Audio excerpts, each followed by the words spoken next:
There is a saying that you have to practice what you preach.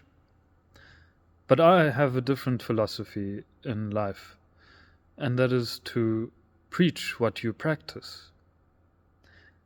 A lot of the things we talk about, we express in an explicit manner.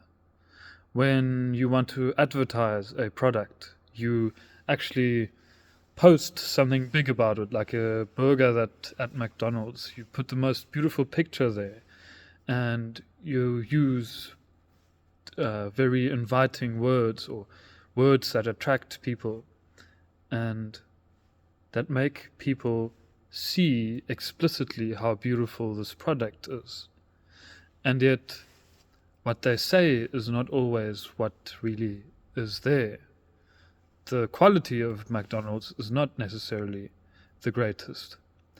And the big and beautiful image that they put on their advertisements is not what the burgers are always really like, at least in my experience. But then you also get us as individuals who often try to project a certain image to people. Of course, we want to sound good and be good and use our words and our language to convey what we already are. But I think that there can often be a distance that we create between language that we use and the reality that is actually there. Now, I'm not trying to say something philosophical here, although there are many debates about that in philosophy. I'm trying to say it in a practical sense. If you think about the way that you speak and the distance of that to what you actually do and what your reality really is, then it's totally worth it to investigate what you are doing and how you are articulating what you are doing. So, for example, of course, the most common one or common example to speak of is how we express our emotions. You have to kind of try and express your emotions accurately. Like when I'm feeling sad, I am sad. When I'm feeling angry, I am angry. And I don't then describe myself as, let's say, I'm actually happy when I'm sad, or I'm actually calm when I'm very angry.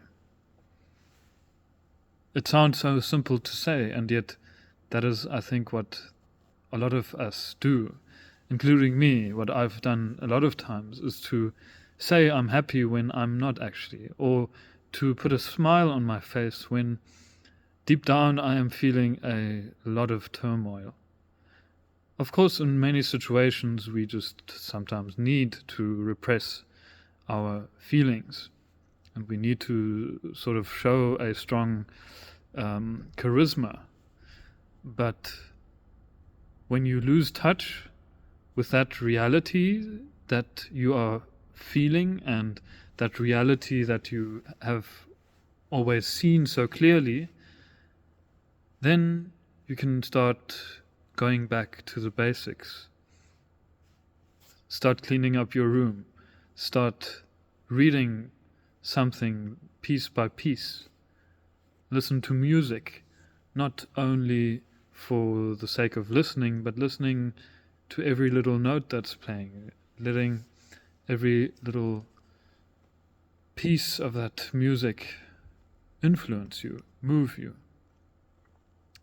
Because, in actual fact, what we often do with our language is that we use it to abstract ourselves from our bodies. I use my intelligent way of speaking to intelligently, or to use my mind basically to almost ignore and abstract my body. And then eventually what happens is that I forget that I am my body. I am this person that I am moving. I am this body that is mine. And once I realized that, I suddenly could be more in touch with other people. I could be comfortable in my own skin. I could actually speak what I practice. I still make a lot of mistakes.